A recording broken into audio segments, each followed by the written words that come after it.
Today we're taking a look at the new Powershot V1, which is a $900 point and shoot camera from Canon. We're gonna see how it performs in a vlogging situation. We're gonna do a little comparison with the DJI Pocket 3 and the iPhone 16 Pro Max. Then we're gonna bring it home and see how it performs in the studio with this new 1.4-inch sensor. Now, Canon is marketing the Powershot V1 as a content creator's camera, a running gun, on-the-go, small pocketable vlogging camera.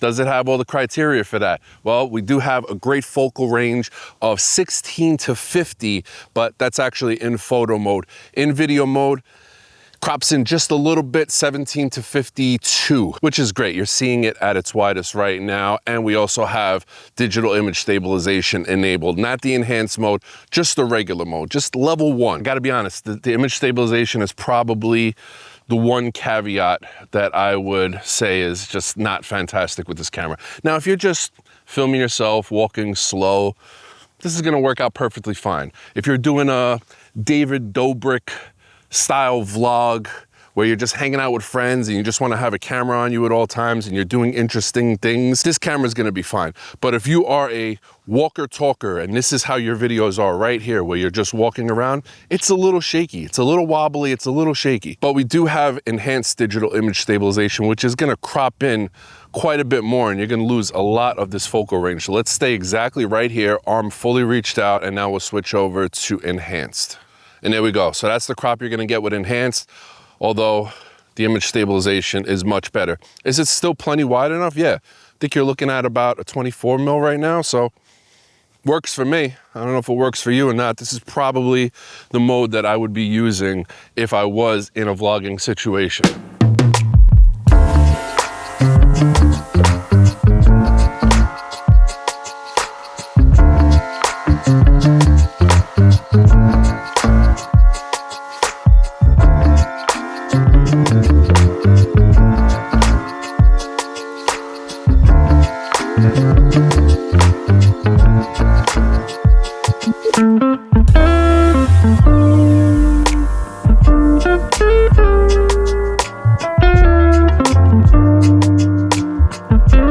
I gotta be honest, I'm not trying to turn this into an iPhone video. You guys, anybody here that's not new to this channel, if you are new, welcome, I bid you adieu. And I'd be willing to bet that we probably have not only a cleaner image, but a sharper image, a more high quality image, and a more blurry background behind us.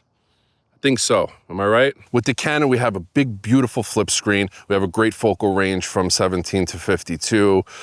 It's a traditional camera and we have the biggest image sensor there. Now, we don't get too much separation, especially in a situation like this where that background back here is way back there. It should be way out of focus. But honestly, I think the Canon might have the least background blur. Now, a lot of that has to do with its focal length. When it's super wide like this, the wider you go, the harder it is to achieve that subject separation. But then if we bring it in tighter, that's a little too tight. Let's go right around 1.4 times. I wish it would say the focal length instead of the 1 point whatever times crop it is. So right now we're at f3.5 and we're at about a 24 mil. And that's the problem. Once you zoom in a little bit, you lose access to that f2.8. Your aperture is gonna rise up. So right now we're at f3.5 and at its tightest, let's see. So at a 52 mil equivalent, you're gonna be at f4.5. And when we zoom back out, f2.8. But again, f2.8, you're not really getting much separation. So how much of a benefit is this bigger image sensor besides the low light situation? And even then, you're still at an f2.8. I just wanna get a little focus distance test, because you can get really close to this thing. Canon states up to 5.9 inches. Let's see, that looks pretty good though.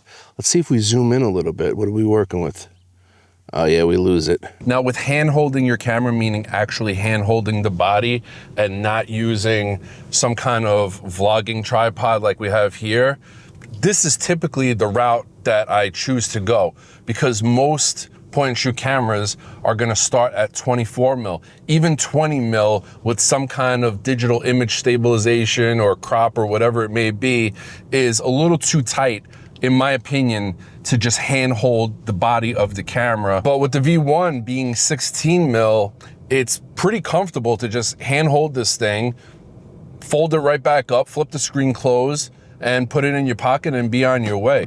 All right, studio test, really wide, control lighting. I have my key light over here. I have my new ring light that I have incorporated into my workflow, which is, we're gonna save that for a whole nother video, but super happy about that. In my opinion, the point of these point and shoot cameras are to make things as fast and easy, as simple as possible when you're creating content. Not only the shooting part, being able to just pocket it, pull it out real quick, hit record, get the shot you gotta get, put it back in your pocket, flip that screen out, flip the camera around, have an ultra wide, catch a quick vlog, put it back in your bag, put it back in your pocket. But also, when you get home, the editing process, we have 10-bit video here. We have C-Log 3 so we can get great colors, fast, simple, easy. Something else I like to keep fast, simple, and easy is my editing workflow, which is exactly why I use motionarray.com to help me get my videos done as fast as possible and as stylish as possible. Now, if you've never checked it out, Motion Array is basically my secret weapon when it comes to saving time in post. Presets, transitions, titles, plugins, LUTs, you name it, Motion Array has it. Whether I'm editing a project for a paid client, a wedding, a music video, a corporate event, or I'm just doing something here on this channel, I turn to Motion Array because I know chances are whatever I'm looking for at that very moment for what I have in my mind, Motion Array is gonna have it. I can find what I need in minutes, and honestly, that speed makes a huge difference to me. Time is money, baby. And they support pretty much every platform as well. Adobe, Final Cut Pro, and yes, DaVinci Resolve. They even have really great royalty-free music and sound effects. I used to spend hours hunting for assets. Now it's just click, download, done. And that type of time saving, priceless. So if you're trying to streamline your workflow, check out motionarray.com. I'll leave a link in the description below. So let's just like rapid fire some of the important specs in my opinion with this camera. Again, we have the 1.4 inch sensor, so you're getting a 40% bigger sensor than you're gonna get with your traditional 1 inch camera, which is a plus. Great focal range, 17 to 52 in video. Really close focusing distance at 5.9 inches, which is pretty impressive. Built-in 3-stop ND filter, which, I mean, you know, I really don't know how much it contributes. I think it would probably contribute more in a situation like this if we had some super bright lighting in here and I just had to tone it down a little bit. Probably might even everything out, but I was able to get away with the proper shutter speed right now at the base ISO of 800. We haven't even really talked about the built-in fan. I mean, when was the last time you've seen a cooling fan in a pocketable point and shoot camera? I think that's spectacular. Just go with me on this one. We have a 17 to 52 full frame equivalent focal length on this camera. I think my iPhone 16 Pro, in that short little comparison we just did, has a cleaner image, has more separation in the background, aka blurrier background, and by far better stabilization. I think the Pocket 3 is just as great as this camera is, slightly smaller image sensor, probably still more separation in that background, maybe not so wide of a lens, 20 mil, but you can slap on that ultra wide lens and I think get a 15 mil, which is even wider than this. And now they have the new update where you can crop in 50% on that 1 inch sensor to a 1/2 inch sensor and get yourself a 40 mil equivalent. Way smaller, fits in your pocket, way easier to carry around, and much better image stabilization. I don't hate this camera. We have 4K up to 60 frames per second. We have 10-bit, we have C-Log, we have a great focal range here, we have a great flip screen, we have pretty good battery life on here, built-in fan, built-in ND filter. And yet still, I don't know if this would be the camera that I can recommend for on-the-go content creating and vlogging. I just don't know. I'm not knocking on it. Canon, if you're watching this, I think this is the best point and shoot camera that's ever been created. So I don't know if picking up this camera as an extra camera is worth it, but at the same time, I love it. I truly love it. And I'm really considering picking it up. I just don't know if I could justify you picking it up. I don't know. I need some more time with this. We're gonna do a couple more videos. Thank you guys for watching. Thank you Motion Array for sponsoring today's video. Links to everything in the description below. Thumbs up, subscribe, all that good stuff. I will see you guys next time. Solo.